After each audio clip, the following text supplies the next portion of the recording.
Vamos a iniciar, tenemos una agenda muy nutrida, tenemos el apoyo de 6 speakers súper interesantes. Vamos a iniciar con Samuel Beutelspacher. Samuel nos va a acompañar el día de hoy con el tema la inteligencia artificial y la privacidad de datos. Adelante con si quieres ir compartiendo lo que te voy presentando. Muchísimas gracias. Bueno, Samuel es ingeniero en mecatrónica con especialidad en robótica del Tecnológico de Monterrey. Es fundador de Corporativo NX y cofundador de Robotics. Tiene el Premio Nacional de Emprendedor por Secretaría de Economía. Y pues por favor, adelante, Samuel, un gusto que nos estés acompañando el día de hoy. Artificial. Entonces la pregunta sería, ¿podemos confiar en la inteligencia artificial para proteger nuestros datos? ¿O por el contrario, es la mayor amenaza a nuestra privacidad? No sé ustedes qué opinan, si quieren ahí en el chat, pónganme cuáles son sus opiniones. Al final de esta pequeña presentación de 15 minutos tendremos un espacio para debatir o para hacer preguntas y respuestas, pero mientras pueden ir poniendo ahí en el chat, ¿qué opinan ustedes? ¿Creen que es un aliado o creen que al contrario es una amenaza a la protección de nuestros datos? Veamos algunos casos reales. En el 2023, algunos empleados de la empresa Samsung, que todos ustedes conocen, dijeron, oye, esto de ChatGPT está buenísimo, ¿por qué no le pedimos que pues que nos ayude con el código? ¿Por qué no le compartimos nuestras bases de datos? ¿Por qué no le ponemos nuestro código fuente? ¿Por qué no le ponemos estos datos que ni idea de que fueran datos sensibles a ChatGPT para que nos diga cómo mejorarlo, que nos termine de hacer la programación, es decir, para buscar una mayor eficiencia? Y pues, ¿qué crees que eran datos sensibles de la empresa? Eran datos incluso protegidos y pues hubo ahí una brecha de datos por estar interactuando con estos famosos chatbots que el día de hoy han proliferado impresionantemente, ¿no? ¿Quiénes de ustedes ya escucharon acerca de la nueva inteligencia artificial china? Que no es nueva, sino que apenas se hizo pública y todo el mundo empezó a utilizarla, llamada DeepSeek. Bueno, pues hay también ya demandas de parte de OpenAI contra DeepSeek por el tema de que creen que les robaron sus datos de entrenamiento porque no es posible que lo hayan hecho tan rápido. Entonces, bueno, no sé si alguno de ustedes, en segundo lugar, un caso real, llegó a ver ya sea el video original o las noticias de que clonaron a Carlos Slim en su imagen y en su voz para hacer estafas, para hacer fraudes de inversiones, promoviendo, pues sí, un fraude, una plataforma de inversión que era falsa, pero tú veías a Carlos Slim diciendo que podías invertir en Pemex y que era la mejor inversión de su vida y que te prometía ciertos rendimientos. Entonces, por un lado fue robo de identidad y por otro lado el deepfake, que es hacer creer a otra persona que es cierto individuo, cierta figura pública, con fines pues no éticos ni morales, ¿vale? Un caso similar sucedió en Hong Kong, donde en una videollamada se conecta un agente inteligente, pero muy bien hecho, simulando ser el CFO, el director de finanzas de esa empresa, y autoriza una transferencia de 25 millones de dólares. Esto está en CNN, ahí lo pueden buscar. Busquen 25 millones en Hong Kong con deepfake. Y obviamente sus protocolos de seguridad estaban por los suelos, pero pues como lo vieron en una videollamada, dijeron, ah, pues está autorizado, pum, le dieron enviar y una pérdida inmediata de 25 millones al utilizar inteligencia artificial. Por otro lado, hay una empresa que sigue operando, se llama Clearview, y lo que hizo Clearview es que se conecta a todas las redes sociales y con inteligencia artificial empieza a descargar todos tus datos y todas tus fotografías, todos los comentarios que has compartido, las noticias, o sea, tiene toda la información de ti y organizada además porque utiliza inteligencia artificial y esa base de datos ya la está vendiendo. Ahora ya recibió algunas multas de algunos gobiernos de países europeos, pero ellos siguen operando mientras no, o sea, mientras los profits sean mayores a las multas, pues sigue siendo negocio. Entonces es un tema de que hay que tener cuidado y que se sujeta a este debate, ¿no? De qué tanto la inteligencia artificial nos beneficia o al contrario nos está poniendo en riesgo. ¿Cuáles son justamente estos riesgos que nos representa la inteligencia artificial el día de hoy? Pues son muchísimos. Aquí yo busqué resumirlos en 5 puntos clave para que estemos conscientes. Ah, y olvidé revisar el chat, ustedes disculparán. Dice por aquí Maribel, creo que no se puede confiar en ninguna inteligencia artificial. Fabuloso. Ahora, yo siempre que hablamos de inteligencia artificial, y déjenme dejo de compartir,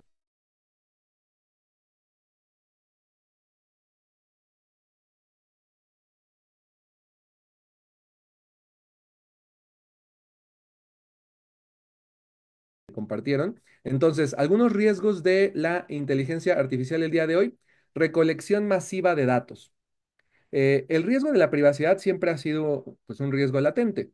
El problema es que ahora, con tanta tecnología, pues la recolección masiva de datos se puede hacer de forma instantánea. Por ejemplo, bueno, ese es otro riesgo, pero ahorita lo hablamos. Una cámara de video, una cámara tradicional, normal, sin tanta tecnología, con que grabe video, ese video después se puede meter a una inteligencia artificial y hacer el tracking, hacer el reconocimiento facial, hacer estadísticas, patrones de uso. O sea, se puede extraer muchísima información de un video tomado con una cámara de vigilancia tradicional sin mucha tecnología gracias a la inteligencia artificial. Entonces podemos recolectar de forma masiva, como les decía hace rato, en redes sociales, en archivos de Excel. ¿Sabías que muchas empresas comparten archivos por correo electrónico o por plataformas en la nube, pero lo hacen de forma pública? Y esos están disponibles. O sea, cuando tú compartes un archivo en Google Drive o Dropbox y en lugar de poner el correo de la persona, le pones que sea público para que sea más fácil que lo puedan ver, tú crees que nadie lo va a ver porque no encuentran ese link. Bueno, pues hay bots que están navegando en Internet constantemente buscando esta información y buscando información crítica. Entonces hay que tener mucho cuidado con eso porque el día de hoy la recolección masiva es un riesgo latente. Número dos, el almacenamiento y la exposición. Obviamente, toda la información que tú ingresas a cualquier plataforma se almacena, tu historial, ¿ok? Cuando utilizas ChatGPT o alguna otra plataforma, de igual forma también se mantiene almacenada tu información. Entonces, hay que tener cuidado, no nada más por la empresa que los almacena, sino por el posible riesgo de que les roben esa información, ¿sale? Entonces, ahí hay un doble riesgo, que la empresa utilice mal esos datos y en segundo lugar, que estén expuestos, que alguien los robe, que algún hacker, y muchas veces llega a ser un tema interno, ¿no? Un empleado enojado, a un socio accionista que le hicieron una mala jugada y entonces dice, ah, pues tengo los datos, saben que eso es valioso y hacen una brecha de datos. Dicen que DeepSeek literalmente copió la interacción del primer modelo de ChatGPT, es lo que sacaron al público en general. Exacto, entonces, ahora, ¿es ético, no es ético? ¿O es legal, no es legal? Porque está abierto. De hecho, ese es el tercer punto, justamente, Ricardo, inversión de modelo. No está muy bien la traducción, model inversion sería en inglés, pero consiste en que puedes hacerle ingeniería inversa a la inteligencia artificial y puedes reconstruir los datos con los cuales fue programada una inteligencia artificial. Entonces, no me voy a meter ahorita en detalles, pero para que una inteligencia artificial funcione, tiene que ser entrenada con millones y millones de datos. O sea, para que identifique que una imagen es un perro, tuviste que haberle mandado por lo menos 1000 imágenes de qué es un perro para que después te pueda decir que esta nueva imagen, sin que sea una de las que le enviaste anteriormente, detecte, o sea, infiera, deduzca que es un perro. Entonces, los chats que tenemos de lenguaje natural fueron entrenados con miles y miles de conversaciones. Pues el día de hoy hay maneras en las cuales se puede hacer ingeniería inversa para descubrir cuáles fueron esos datos que ingresaron a las inteligencias artificiales y hacerle reconstrucción de esos datos y muchas veces hay datos ahí privados. Suplantación de identidad, ya lo vimos, tanto para ti, ¿no? Con tu foto ya pueden armar una identificación, pueden hacer una videollamada. Entonces, por eso muchas empresas están aumentando su nivel de seguridad en cuanto a reconocimiento facial. Acabo de abrir una cuenta y ya no solo te piden la selfie, sino ahora es un video que grabes tu voz, que muevas la cabeza, que gires 360 grados, que parpadees, porque ya no es solamente una prueba de identidad, sino es una prueba de vida, para que sepan, porque puede ser una inteligencia artificial, ¿vale? Y por supuesto la falta de regulación y sobre todo de transparencia. Y yo le agregaría aquí la ignorancia. Y la ignorancia no es algo malo, ¿eh? Simplemente es falta de información. y todos somos ignorantes en el 99% de las cosas. Entonces, estos foros son impresionantes porque pues, nos dan mayor conocimiento y nos abren el panorama para que podamos estar prevenidos contra esta falta de información, falta de regulación y falta de transparencia de las empresas. Y hablando de regulaciones, pues veamos cómo está funcionando. Dice a Mario, no debemos tenerle miedo a la inteligencia artificial, sino aprender de sus usos, sobre todo nuestros derechos para su correcta aplicación. Exacto, y eso es lo que me gusta, ¿no? Abrir el debate porque podemos irnos a un extremo y irnos al otro. Yo, por ejemplo, muchas veces digo, ay, ni que yo fuera tan importante como para que cuidara todos mis datos, pero obviamente los financieros y los personales y de vivienda y de mi familia, pues sí, ¿no? Pero mis hábitos de consumo en Amazon pues sí me gusta que los tengan porque me proponen tal vez cosas buenas que me pueden gustar, ¿no? Entonces hay que encontrar un balance, pero puede ser que no. Y hay cosas en las que abro siempre ventana de incógnito en mi navegador. Esa es una recomendación que te puedo hacer el día de hoy así de forma muy práctica. Si no quieres que se compartan tus datos, abre una ventana de incógnito en tu navegador para hacer una navegación privada, ¿ok? No te registres con tus cuentas. O sea, si vas a usar ChatGPT, puedes usarlo sin abrir una cuenta. Y si ya abriste una cuenta porque tienes la versión Pro, puedes decirle que no guarde el historial. Son pequeños detalles de seguridad que al final ellos deciden, ¿eh? O sea, la información ellos la van a manejar porque ahí entra ya un aspecto técnico que puede ir más allá de la regulación. Por ejemplo, les decía en cuanto a regulaciones, en México, ¿qué leyes tenemos? Pues la que ya seguramente ustedes conocen, protección de datos en posesión de particulares, posesión de Ley General de Protección de Datos en posesión de sujetos obligados, los derechos ARCO, ¿no? Y sí, tenemos esos derechos y la ley nos está protegiendo, pero ¿se han preguntado cuántos datos sensibles dicen estas leyes? Son muy limitados, son menos de 20 datos sensibles. ¿Sabes tú cuántos datos recolecta Facebook, TikTok, Instagram, las páginas web cuando navegas? Es impresionante la cantidad de datos que pueden recolectar y cuando tú interactúas con una inteligencia artificial, no solo los datos que recopilan, sino los datos que deducen. Es impresionante, modelos de inteligencia artificial, les hablaba de Amazon, porque el día de hoy ya puede predecir cuando una mujer está embarazada por sus hábitos de compra en Amazon, incluso antes de que la persona sepa que está embarazada. Y le empiezan a aparecer recomendaciones de pañales, de cunas, de baberos, ya sabes, todo lo relacionado con bebés. Y las personas dicen, ¿pero por qué? Semanas después se hace la prueba y resultó que estaba embarazada. Y Amazon ya sabía previamente porque cambiaron sus hábitos de consumo. Estoy hablando de una locura, ¿eh? Pero hay un estudio de Amazon que habla al respecto. Entonces, ¿cuántos datos? Y te decía ya no solo datos duros, sino predicción. Si tú le preguntas a ChatGPT cuál es la ley, perdón, la iglesia más cercana, pues ya está determinando probablemente tus creencias. O simplemente le preguntas algo y con eso empieza a deducir y puede armarte un perfil de quién eres, incluso mejor que lo que tú o que nosotros nos conocemos a nosotros mismos, ¿sale? Entonces, ahora, ahorita sí estoy hablando como de repente de mucho riesgo, no se preocupen, vamos a hablar también del lado positivo. ¿El dilema cuál es? El dilema para las empresas es, por un lado, cumplir la regulación. ¿Vale? Obviamente, sujetarse a la legalidad, pero por otro lado, sin perder la eficiencia, porque el mundo está avanzando muy rápido. Entonces, quieres cumplir la regulación, pero por otro lado también necesitas tener información disponible, hacer, cruzar información de datos, hacer retargeting para que tus campañas de marketing lleguen al consumidor específico y pueda adquirir tus productos y servicios, o necesitas hacer análisis y utilizas datos. Entonces, ahí hay un dilema, ¿no? Y el dilema para el usuario es proteger tus datos o usar las herramientas. Porque la realidad es que, como bien comentan aquí en los comentarios, pues no podemos tenerle miedo a todo, porque si no, no usaríamos nada. Tendrías apagado tu celular porque el micrófono no es que se apague, está escuchando todo el tiempo. Alexa está escuchando todo el tiempo, ¿verdad? Y No aquí, tengo claro cómo puedo ayudarte con eso. entonces, aunque no le digas el disparador, está su micrófono abierto y está captando la información y seguramente está detectando posibilidades para ver qué te vende, qué te ofrece, qué marketing te implementa, ¿vale? Entonces, si los quieres proteger, pues sería aislarnos totalmente, lo cual es imposible. Por otro lado, tenemos que ir encontrando un balance. Y hay muchas zonas grises, tanto aspectos como que la ley no cubre, aspectos que las empresas deben de ir anticipándose porque la regulación va a ir aumentando y como les decía, la desinformación, la ignorancia, el desconocimiento, yo creo que es la mayor zona gris y es por eso que compartimos esta información para que podamos estar enterados e ir tomando medidas al respecto. Entonces, ahora vayamos al otro lado. ¿Cómo la inteligencia artificial funciona como nuestra aliada?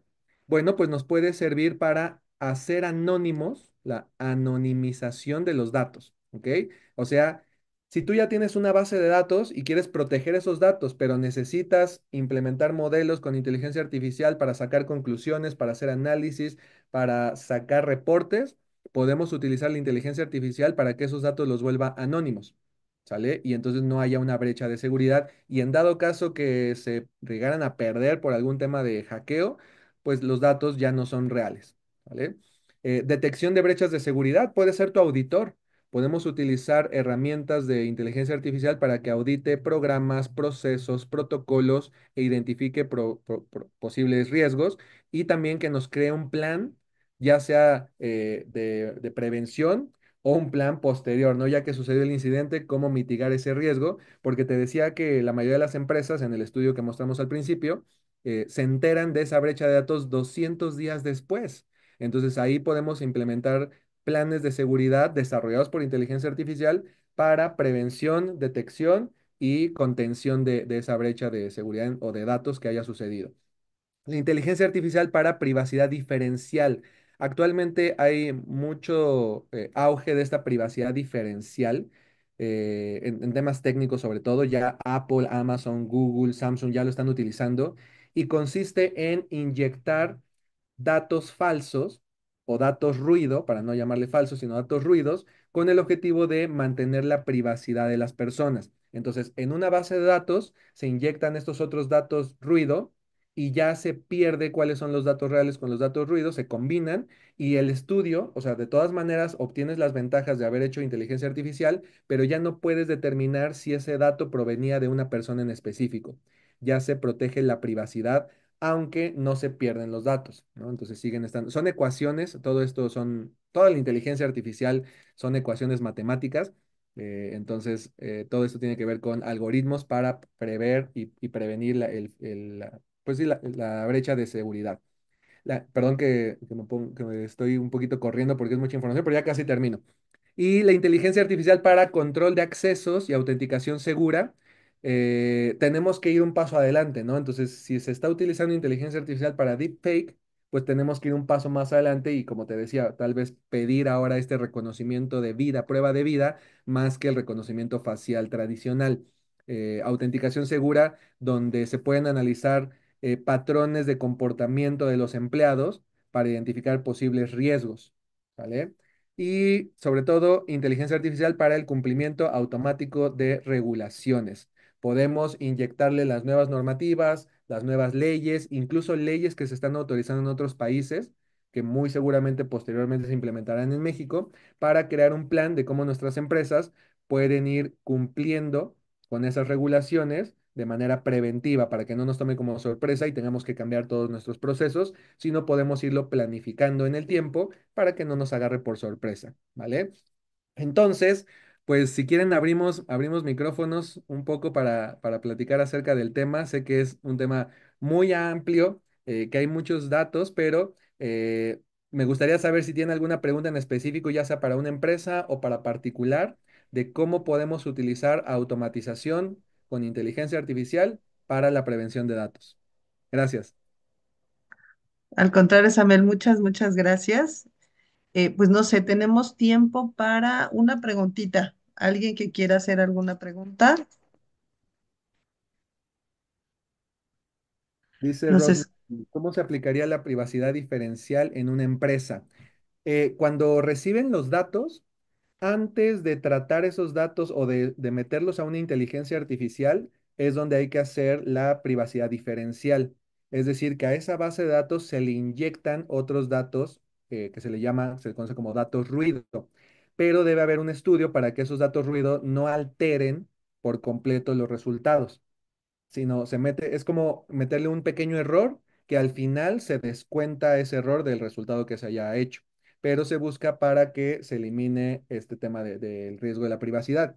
Eso es por un lado. Por otro lado, se pueden anonimizar, simplemente cambiarlos, ¿no? Con inteligencia artificial lo que podemos hacer es, tienes esta base de datos, dividimos la base de datos para no tener expuesta, ¿no? Tal vez probablemente solamente los nombres y los nombres decimos, modifícalos de forma aleatoria, cámbialos, crea otro nombre ficticio y ya después metemos esos datos ahora sí con el resto de la información, pero ya no hay un match directo en que esta dirección corresponde a esta persona o esta imagen corresponde a esta persona. Dice, ¿puedes ahondar un poco en cómo obtener información a través de cámaras de seguridad, lo que usa regularmente en China? Pues ya en muchos lados, ¿eh? O sea, ahorita no conecté mi inteligencia artificial a este Zoom para no crear ahí más debate, pero hay una inteligencia artificial que evalúa sus expresiones faciales para ver qué tan buena está haciendo mi presentación.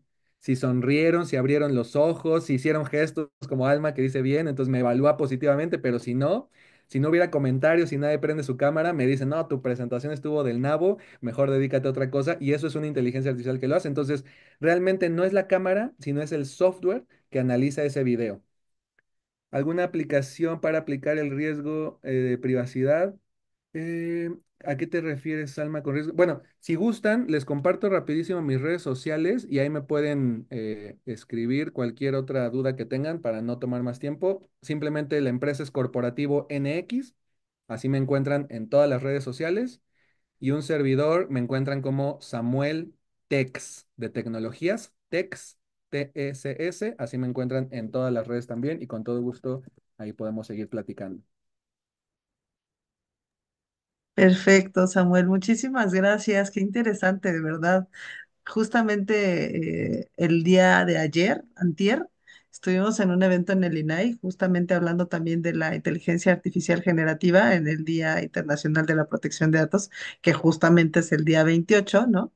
Nada más que alrededor en muchos países o nosotros como organizaciones estamos haciendo estos eventos, pero sí, la verdad es que hay un futuro muy, muy grande en relación a la inteligencia artificial y me encantó tu presentación porque identificas muy claramente estos riesgos y también pues las cosas benéficas que nos pueden dar, ¿no? Entonces, la normativa siempre va un pasito atrás, ¿verdad? Pero la tecnología va muy rápido, ¿no? Entonces es bien importante que podamos considerarlo y pues tomar precauciones y usarla de la mejor manera posible, ¿no? ¿Correcto? Muchas gracias. Gracias a ustedes, que estén muy bien. Ay, gracias, muy amable. Perfecto, pues vamos a continuar. Nuestro siguiente ponente del día de hoy es Rolando López. Rolando nos va a acompañar con el tema acciones de ciberseguridad en el comercio electrónico, que es otro tema súper interesante. Voy a compartir presentación y también lo voy a presentar. En este caso, permítame un segundito.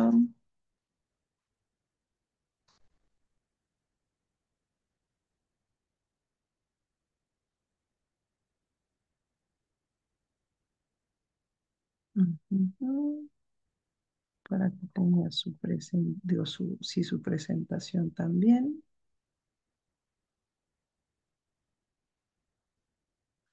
Bueno, Rolando López es fundador y director general de Soluciona, empresa líder en la integración y productos y servicios de tecnologías de información desde hace 26 años. Es especialista en administración de servidores, de correo electrónico y hospedaje web. También es responsable del sistema de gestión en la implementación del estándar de calidad ISO 27000 en su empresa. Es responsable de las alianzas técnicas y comerciales con las empresas más reconocidas del sector de informático, incluyendo temas de ciberseguridad, continuidad y respaldo de datos, entre otros. Entonces vamos a compartir la presentación de Rolando. Aquí ya casi llego. Estamos.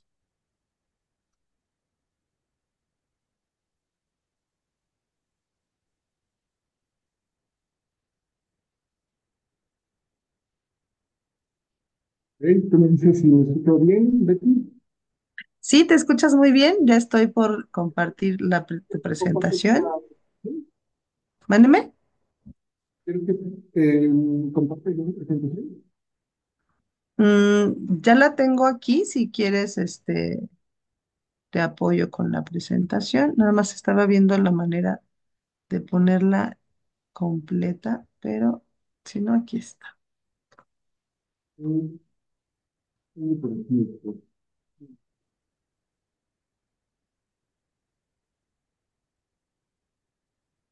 Aquí estamos.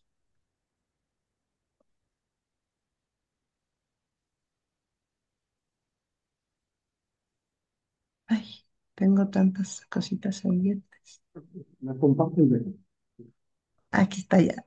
Eso. Listo. Perfecto. Bueno, Perfecto. entonces, Muchísimas gracias, Rolando. Vamos a iniciar con tu ponencia. Yo aquí voy bajando la presentación. muchas gracias. Buenos días a todos. Bienvenidos. Gracias por el espacio, Lucy. En realidad, lo que queremos hacer de una manera muy práctica es llegar a una guía de qué debemos de cuidar cuando hablamos de ciberseguridad, sobre todo en el entorno de las pymes, cuando emprendemos un negocio y queremos llevarlo más allá a la parte de comercio electrónico. Es muy complicado llegar a toda esa ruta que normalmente tenemos que hacer para la proyección de nuestros productos o servicios en comercio electrónico. Todos podemos tener internet, se ha facilitado muchísimo el qué y cómo hacemos las cosas hoy en línea. La palabra clave de muchos de los emprendedores es monetizar, generar ventas.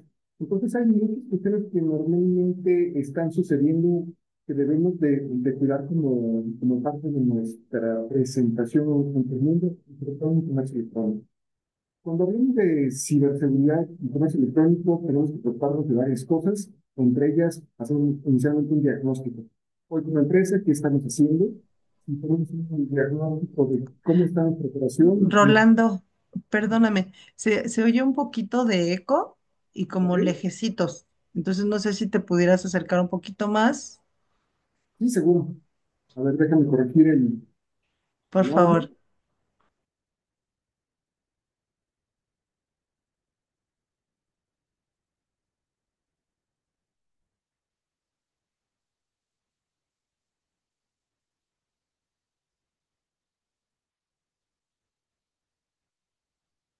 Si traemos como un poquito de eco también, no sé, ahí para que se A escuche ver, mejor. déjame ver si esto mejoró. Si no usamos, Ah, sí, ya se oye mejor, mucho mejor. perfecto. Si no usamos los audífonos, estamos listos. Muy Ah, ok, bien. si puedes audífonos, yo creo que está también muy bien para que se oiga directo y no como con vacío. Ok. Perfecto. A ver, ustedes me dicen si mejoró. Mm,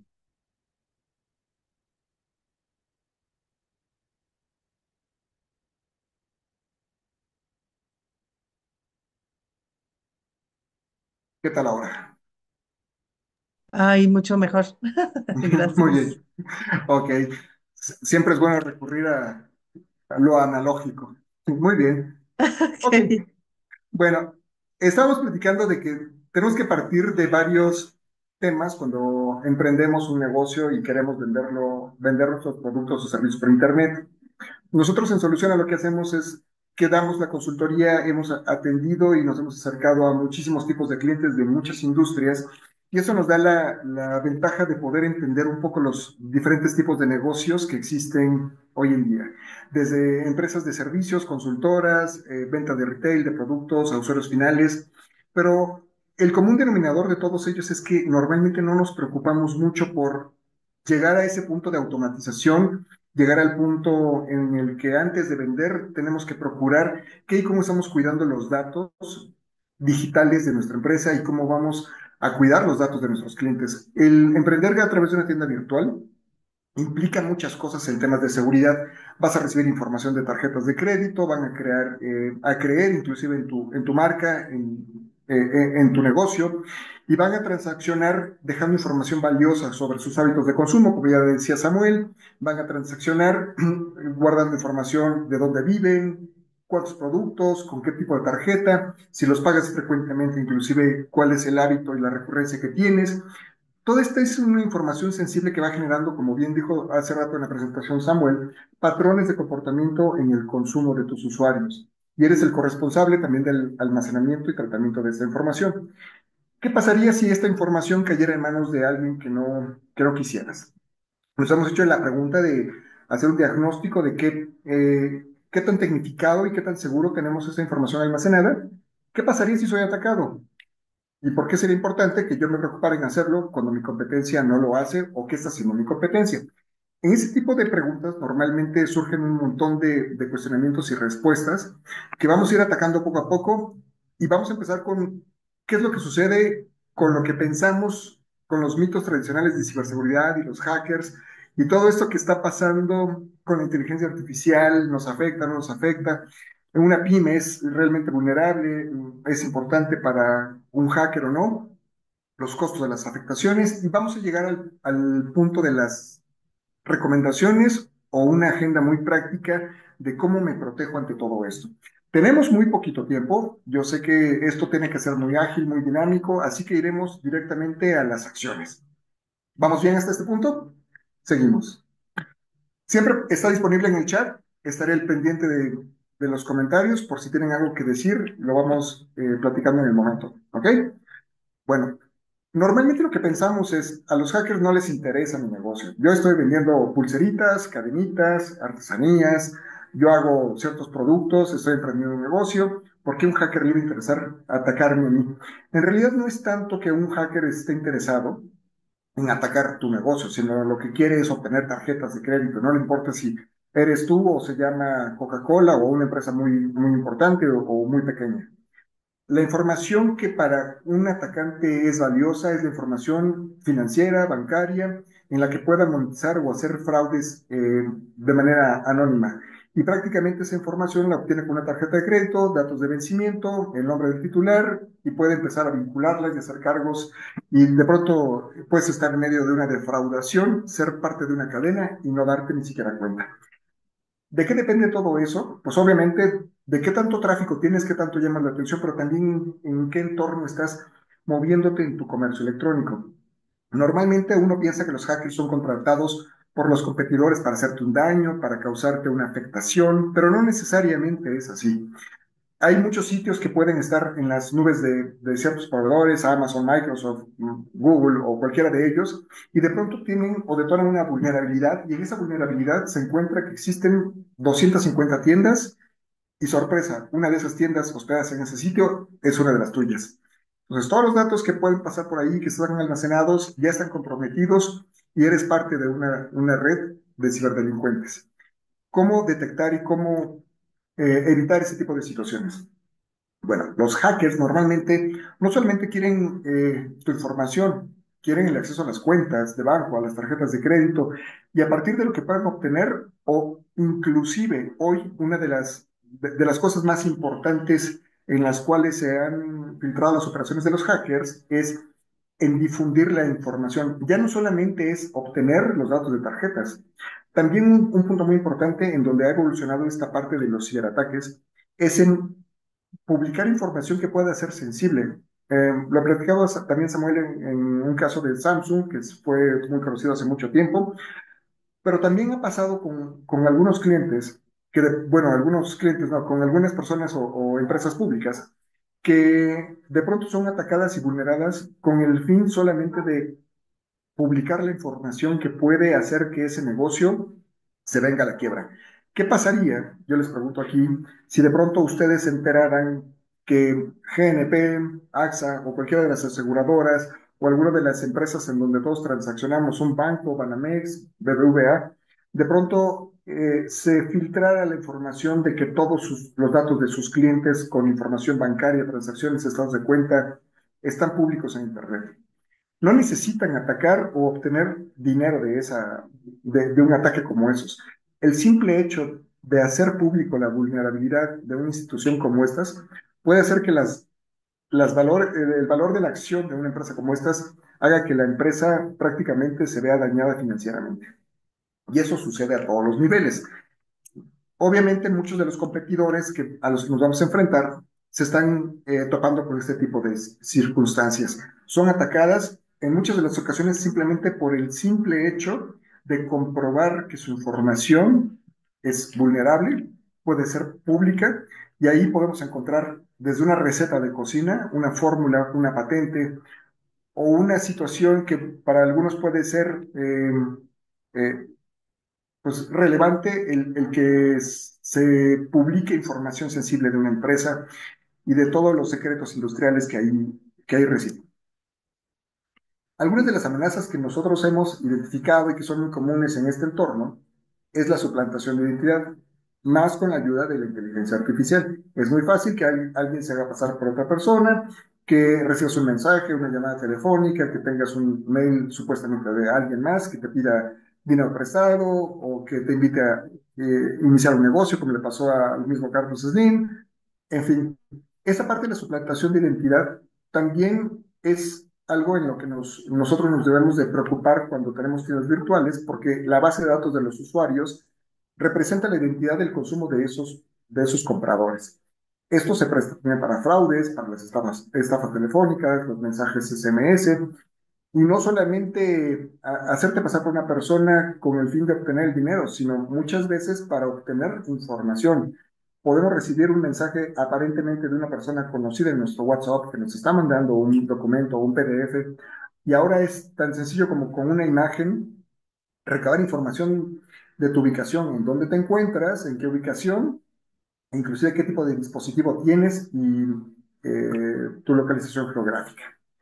Eso lo ha ocupado herramientas como Pegasus, que clonan tu teléfono celular, te están escuchando todo el tiempo y te llevan al robo de la información. Y en el celular, pues tenemos inclusive información de acceso bancario, muchos de nuestros notas y recordatorios. La mitad de nuestra vida está en los celulares. ¿Y cuántos de nosotros nos preocupamos por proteger y cuidar esos dispositivos? Entonces, mucho de esta orientación, inclusive en las estadísticas de comercio electrónico, está perfectamente identificado que la mayoría, prácticamente el 65% de las compras se realizan a través de dispositivos móviles. Si nosotros vulneramos, atacamos, clonamos o llegamos a la parte del dispositivo, obtenemos una información valiosísima y poco protegida. Entonces ya no solamente basta en proteger nuestra tienda virtual, nuestro servidor de correo, nuestra página web.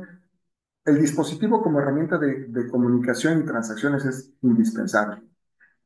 Obviamente, tenemos que tener mucho cuidado con el uso de esta inteligencia artificial, cómo no caer en las estafas, porque hoy es muy sencillo que cualquiera pueda hacerse pasar por otra persona.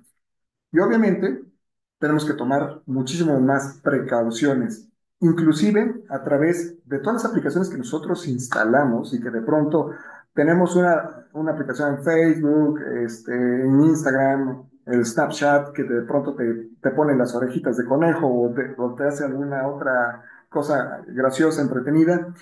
Y el trasfondo de esas aplicaciones es obtener la información y a todos le damos a aceptar en las condiciones, términos de uso de la información de la aplicación y estamos permitiéndole que estén accediendo a nuestro micrófono, a nuestra cámara, a nuestros datos personales, a los contactos, a la cuenta de Instagram, a la de Facebook, etcétera, etcétera, etcétera. Ya hablaremos en todo esto de la inteligencia artificial en toda la extensión de la palabra y las capacidades que esto ofrece para poder vulnerar la información. Sin embargo, aquí en esta lámina, prácticamente lo que estoy resumiendo es el resultado de la experiencia en la implementación de proyectos después de muchos años de implementación y ayuda con los clientes. Cuando hacemos un proyecto de comercio electrónico y pensamos en ciberseguridad, les digo que esa iniciativa no es sencilla, implica revisar por lo menos cada uno de los puntos que aquí se están mencionando. La parte de la seguridad física, la seguridad lógica, el respaldo de información, la recuperación de los datos, si tenemos un plan de contingencias y de respuesta automática ante incidentes, si tenemos los recursos financieros para atender cada uno de los incidentes o inclusive la planeación, la educación que tenemos respecto a nuestra organización y cómo atender y procesar situaciones de ciberseguridad, las evidencias ante una situación, cómo las estamos almacenando, aspectos legales, si tenemos contratos con nuestros colaboradores, clientes, empleados, los activos intangibles que hoy tenemos, cómo los tenemos identificados, los activos que son realmente valiosos físicamente. Implica muchas cosas. Aquí prácticamente podríamos dedicarnos un par de horas a detallar cada una de estas cosas. Aquí puse los puntos más importantes que me gustaría que cada uno de nosotros empiece a detectar por qué podría ser importante en un negocio y en un comercio electrónico, de pronto preocuparse en los activos de valor o en un activo intangible. El valor de tu marca, si no lo tienes cuantificado, o si no sabes quiénes son tus competidores, o si inclusive cuando llegan los clientes a recoger su mercancía y no tienen un empaque adecuado, una protección contra la logística. Nos hemos enfrentado a una cantidad de cosas que no se imaginan. Simplemente vendiendo a través de una plataforma de un comercio electrónico muy conocido, que no voy a dar el nombre ahora, pero es uno de los más importantes en México. Resulta que tú puedes tener un paquete enviado y puesto en un centro de distribución cercano a tu casa. Si ese empaque y esa caja no cuenta con medidas de seguridad, es muy fácil que en el trayecto desde el punto de recolección hasta el destino, que es el usuario final, pueda sufrir alteraciones, cambios, sabotaje, modificaciones o sustracción de los productos. ¿Y qué es lo que va a pasar? La plataforma, en sus términos y condiciones, en muchas de las ocasiones te va a decir, tú eres el responsable de entregar el producto, yo creo en que tú vas a colocar el producto y creo en que el consumidor lo va a recibir. Y obviamente ellos están perfectamente protegidos de manera legal y va a ser difícil que tú tengas una interacción con una persona para generar una controversia. Sin embargo, ¿qué vas a hacer cuando ese producto, imagínate que pones un producto de joyería que puede costar cerca de 8,000, 10,000 pesos, y lo pones en una cajita de cartón y lo sellas con una cinta transparente típica de tipo Durex, pero con la seguridad típica intermedia? Y ese producto llega al destinatario y el destinatario le dice al portal, pues resulta que me llegó un calcetín y no me llegó lo que yo estaba esperando. Empieza la controversia de demostrar que tú mandaste el producto adecuado y que la persona que lo recibió probablemente está engañando o está mintiendo a la plataforma. Sin embargo, la plataforma le cree mucho, en muchas ocasiones más al consumidor que al proveedor. Y si no tienes esas medidas de cuidado, de tener una evidencia fotográfica o en video, un sellado correcto del empaque, ocupar cintas de seguridad, tener etiquetas, cosas tan simples como esas. Una situación como esta simplemente va a hacer que te afecte en tu negocio y que al final del día termines poniendo y perdiendo dinero.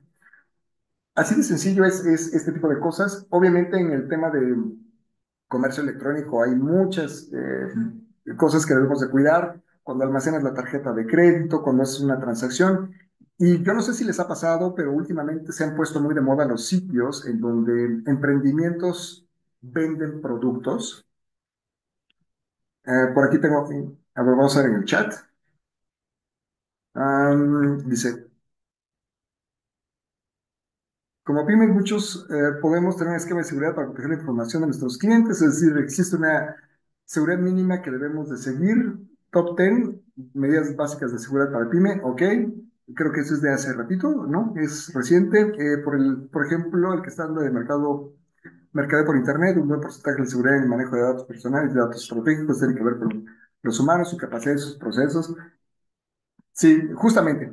Entonces, mucho de este tipo de emprendimientos, como les platicaba, tiene que ver con hacer negocios rápidamente y las generaciones también están adaptándose muy fácil a querer hacer negocios de la manera más fácil, más práctica, que menos trabajo implique. Y si le dicen, tú puedes hacerte millonario haciendo dropshipping, que es la entrega de productos de supuestamente de cualquier otro destino, puede ser China, y venderlos en México sin ni siquiera tener el producto.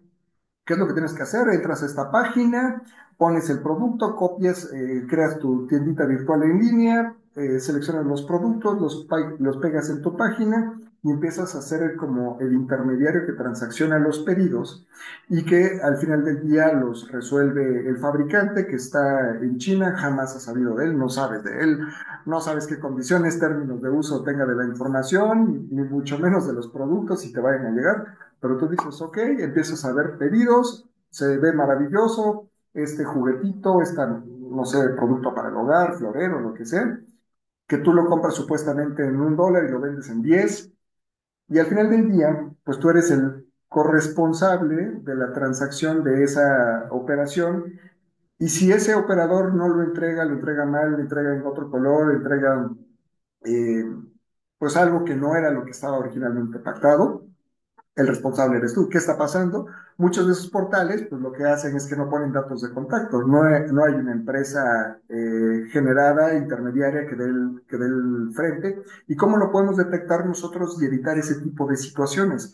Normalmente, cuando entran a una página web, se van a dar cuenta que es muy común que los productos maravilla, oferta, que de pronto se anuncien mucho en redes sociales, que cuestan muy barato, ya ni siquiera te aseguran un tiempo de entrega.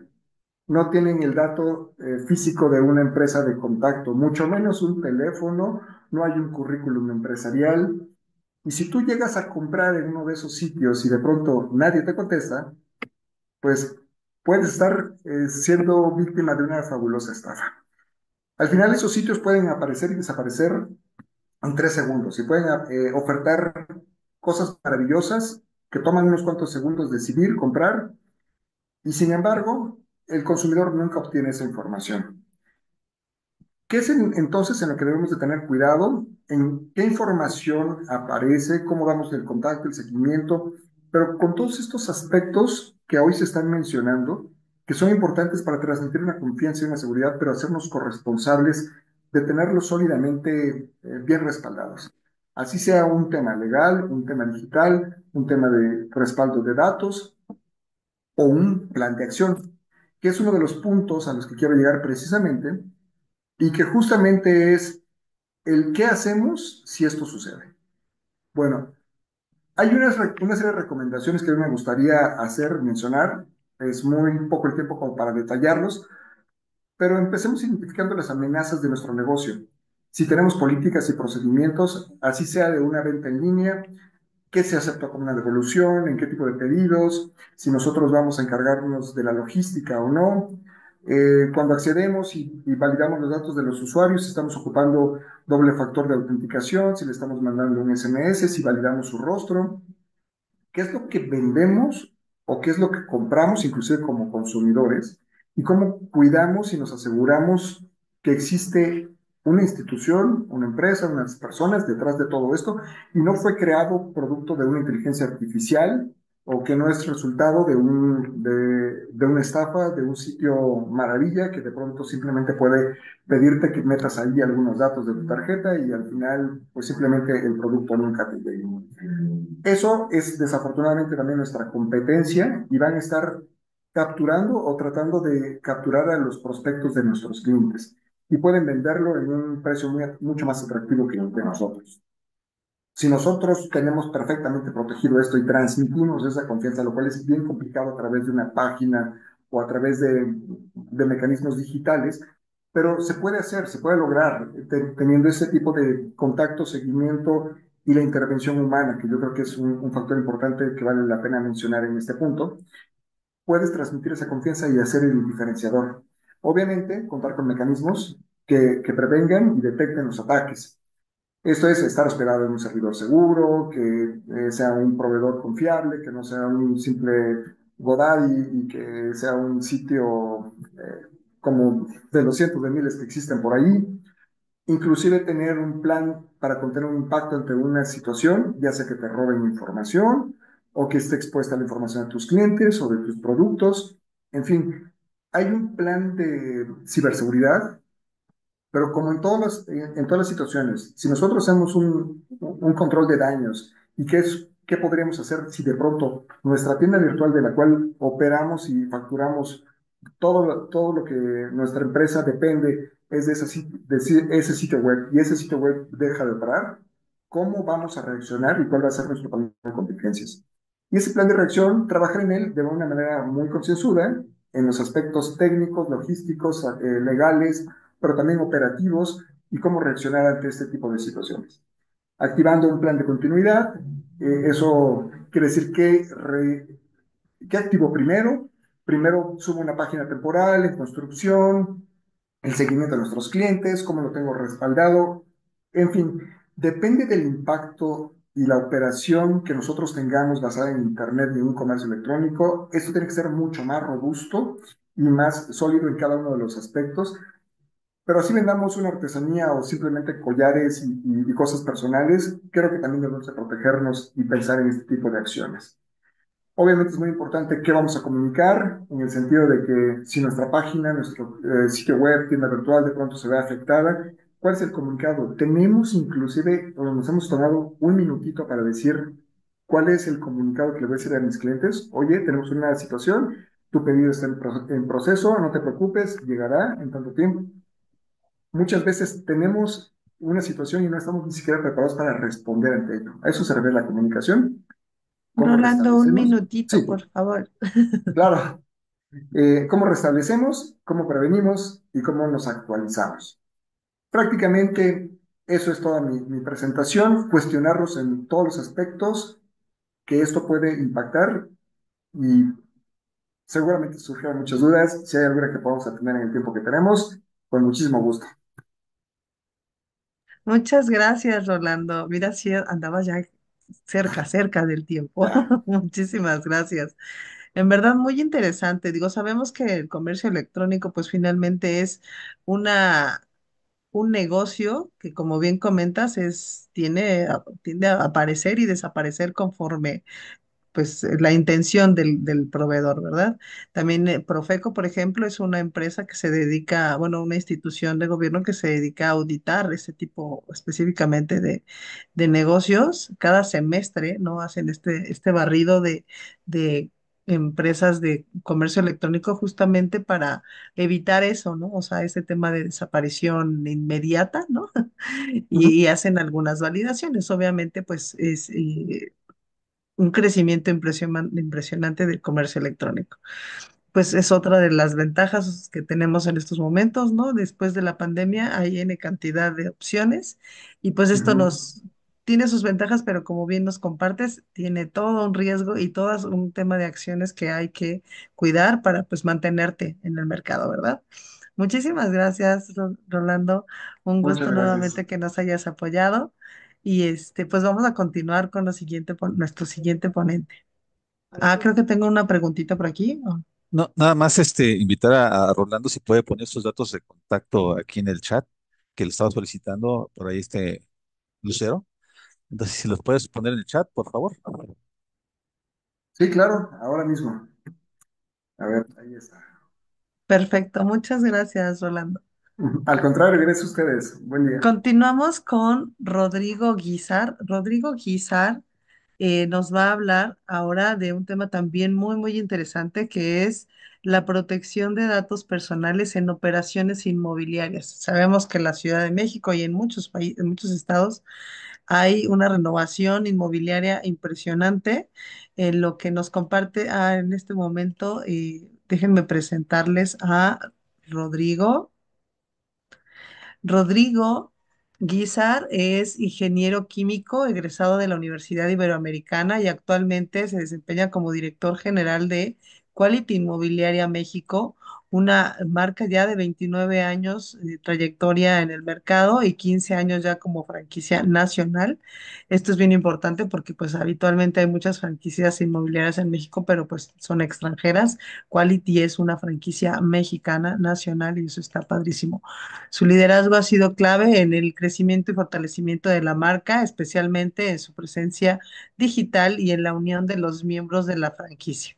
En su carrera profesional, Rodrigo ha trabajado desde asesor inmobiliario, también ha sido consultor en tecnología y como emprendedor en una consultoría de negocios basada en tecnología, ¿no?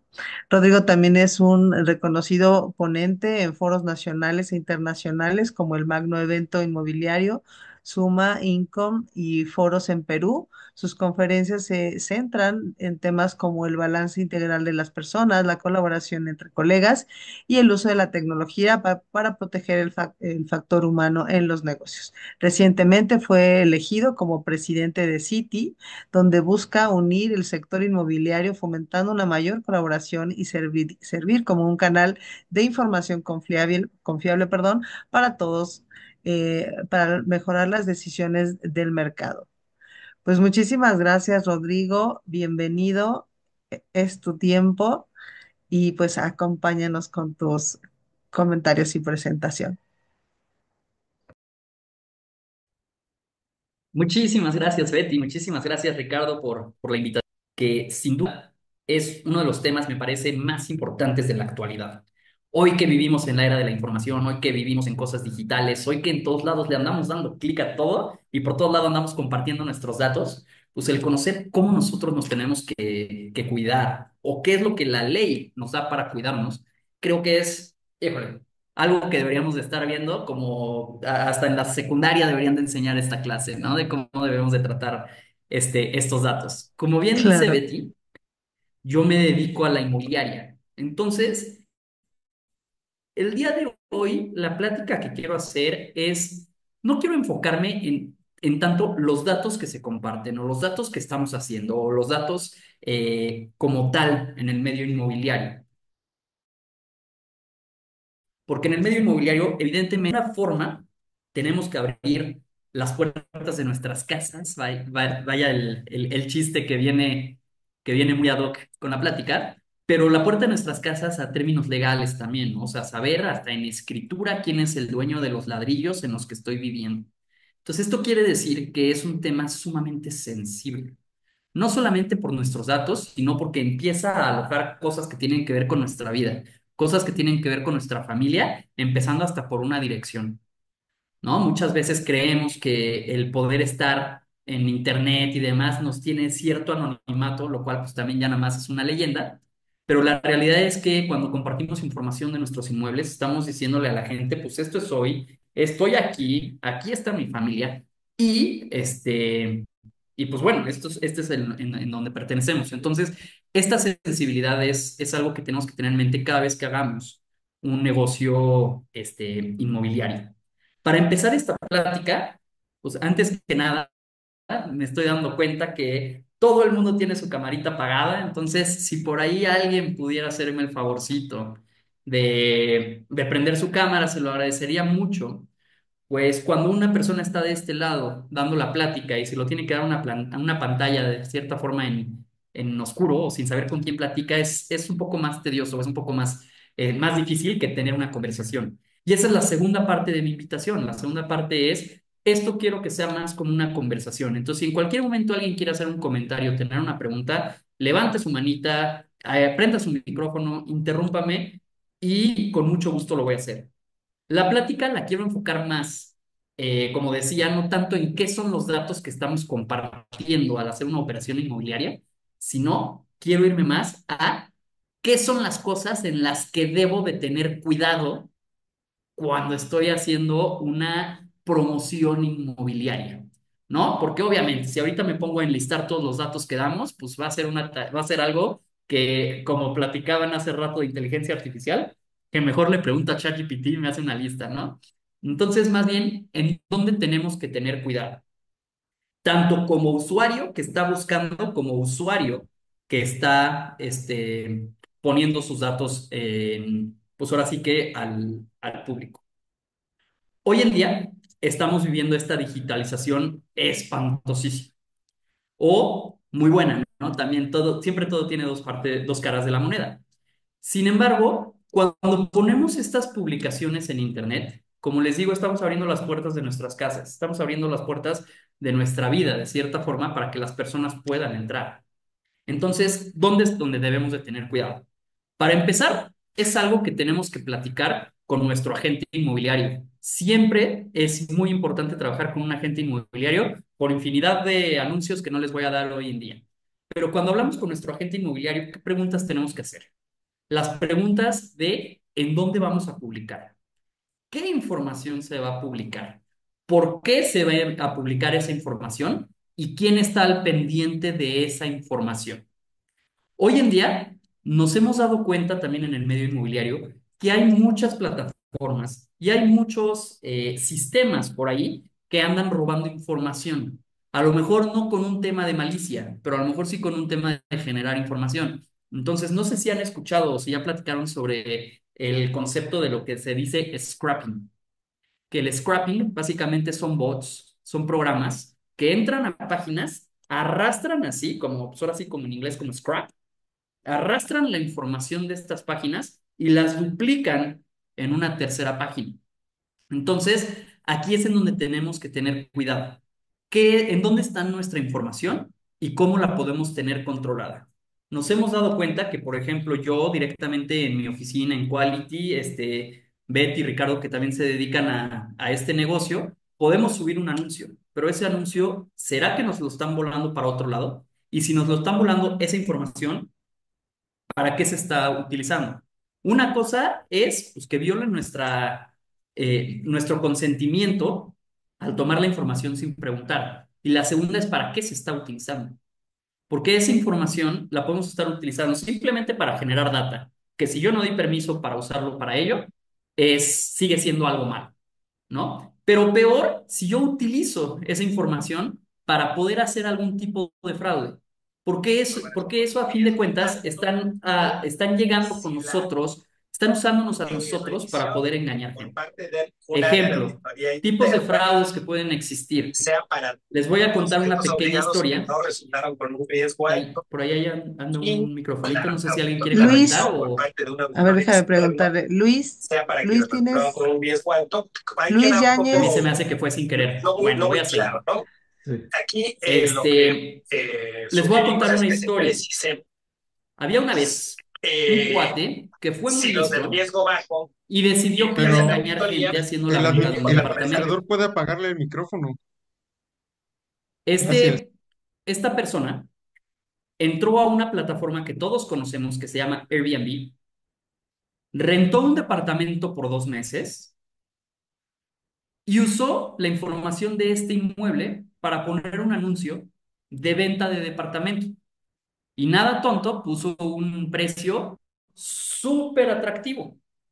Entonces la gente cuando veía este departamento, pues precisamente, pues decía, oye, está muy interesante el precio que tiene el departamento para la zona y demás. Y pedían citas.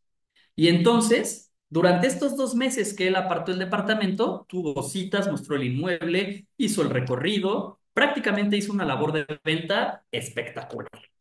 Y entonces, como el departamento tenía un muy buen precio, mucha gente dijo, pues, ¿sabes qué? Me gusta y lo quiero comprar. Y entonces, esta persona dijo, perfecto, necesitamos tanto para hacer un apartado del inmueble. Y entonces, así durante 2 meses estuvo haciendo visitas y estuvo recibiendo apartados para la venta del inmueble. Y cuando acabó su renta de Airbnb, dijo, pues ya estuvo. Se fue y se llevó todos esos apartados, ¿no? Y cuando la gente se acercó pues bueno, llegaron pues hasta el mismo inmueble, a la recepción y todo fue como, oye, tengo aquí un apartado de que voy a comprar tal inmueble. Pues le avisaron a los dueños y los dueños dijeron, oye, pues es que nosotros nunca lo pusimos a la vuelta. Y ya haciendo la investigación, para no hacer el cuento demasiado largo, porque tampoco tenemos tantísimo tiempo, pues básicamente se dieron cuenta que el inquilino del Airbnb se estuvo vendiendo el departamento y robándole apartados a la gente. Entonces, esta es una de las cosas que nosotros tenemos que tener mucho cuidado cuando hacemos la promoción de un inmueble. Y no se diga cuando vamos a comprar. Cuando vamos a comprar, antes de soltar dinero, pues tenemos que tener ciertas garantías. Ejemplo, pues ¿quién es el dueño del inmueble? ¿Cómo puedo comprobar eso? Pues al menos con un comprobante de domicilio. Mejor aún si te pueden dar el chance de revisar un expediente para ver el título de propiedad o una escritura. Si lo haces a través con un inmobiliario, pues él sabe perfectamente qué es lo que debe de revisar un expediente, ¿no? Pero entonces, imagínense en el problema en el que el propietario de este departamento se pudo haber metido porque ya tenía comprometido el departamento para vendérselo a 10 personas diferentes. Entonces, ese es uno de los fraudes que se puede dar. ¿Cómo y en dónde se está dando la información de nuestro inmueble? Segundo, información falsa. Se da también muchísimo que en los anuncios, de repente dices, no, pues una casa de 400 metros cuadrados. Y cuando llegas, pues la realidad es que eran 320, pero pues como ahí tiene estacionamiento, se lo sumé, y como los indivisos, se lo sumé, y como y si le sumo hasta las paredes, pues me dio 400 metros cuadrados, ¿no? Entonces, es importante también esos datos. Ahorita está muy sonada una norma en el medio inmobiliario que se llama norma 247, en donde nos protege sobre esta falsa publicidad. Sin embargo, para la gente que va a comprar, es importante que sepa que no siempre es una falta, un intento de farsa, sino es que a veces simplemente la información pues, se manipula de cierta forma para hacer algo más atractivo. Ese es otro consejito que también les digo, cuidado con la información que vemos en Internet. Y aquí un consejo que me dio mi abuelo cuando estaba en vida decía, pues, si algo es demasiado bueno para ser verdad, seguramente es demasiado bueno para ser verdad.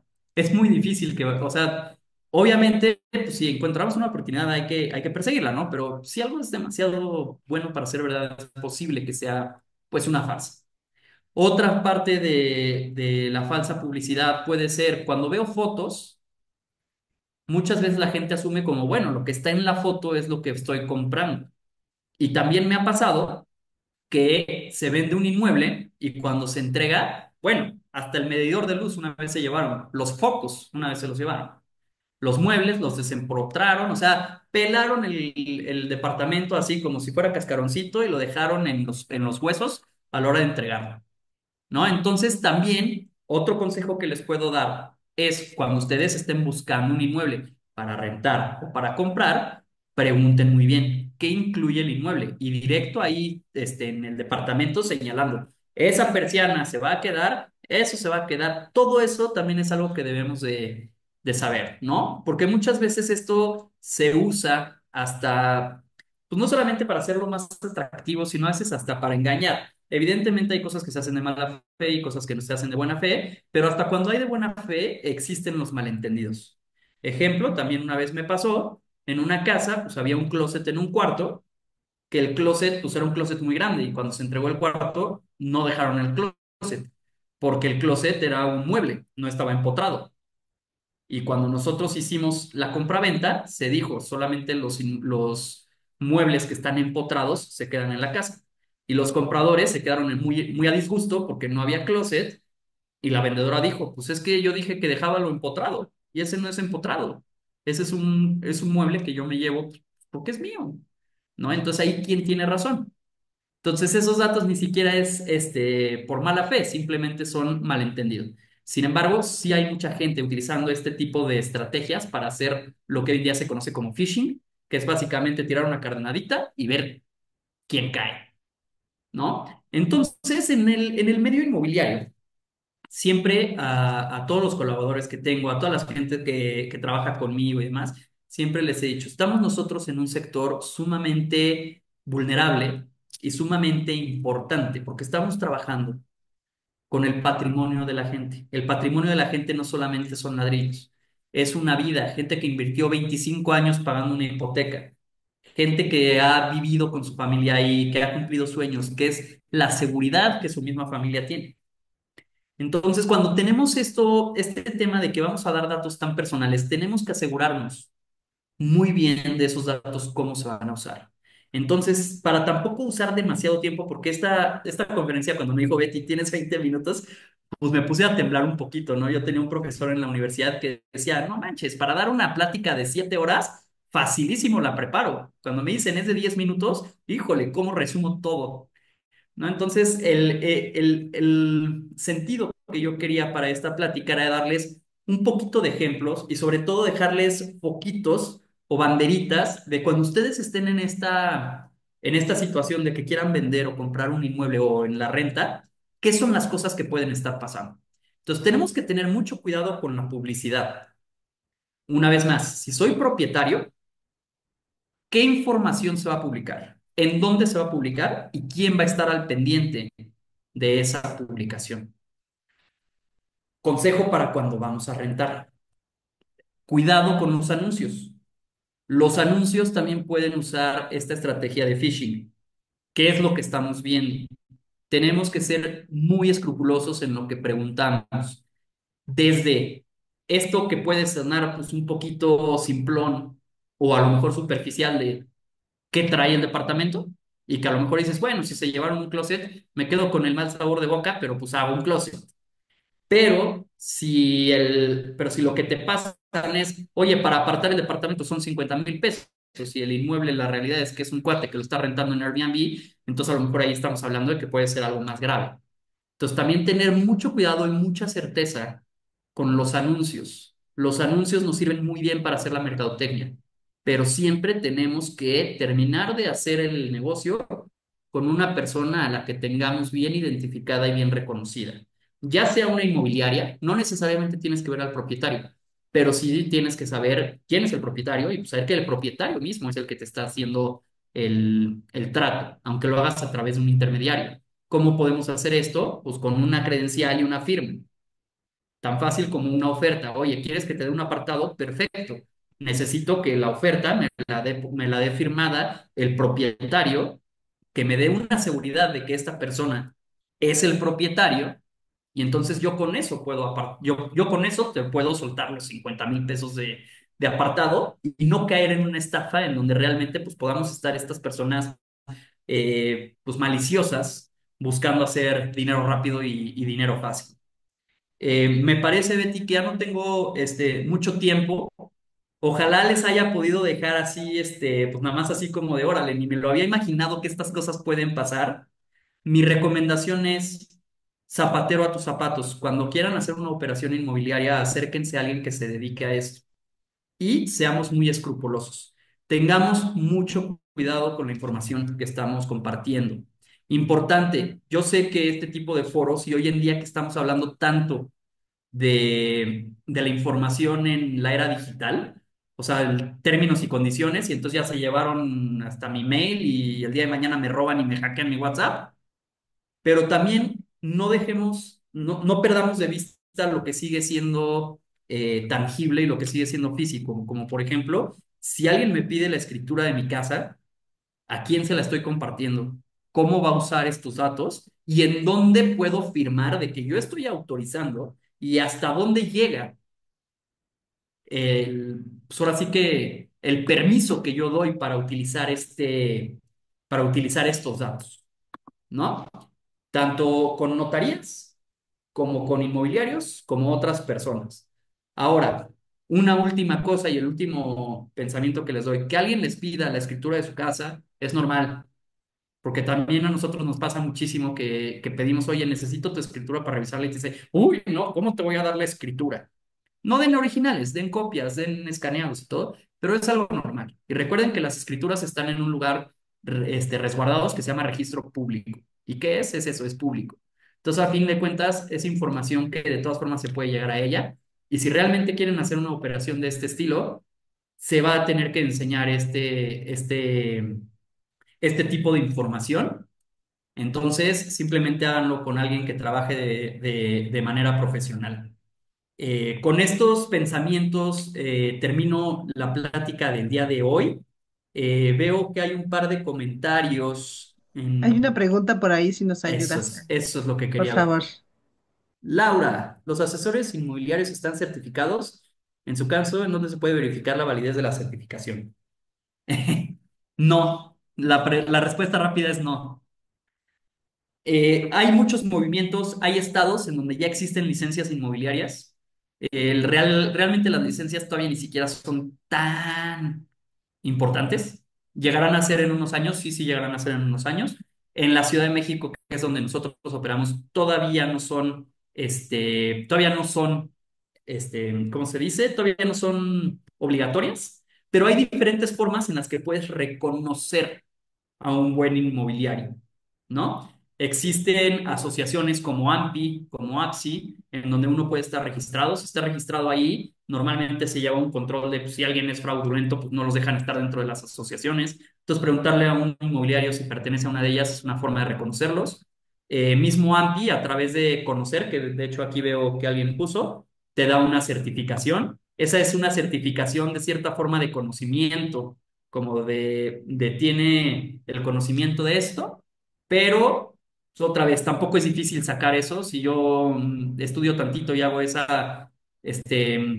examen, pues es fácil tener ese tipo de reconocimientos.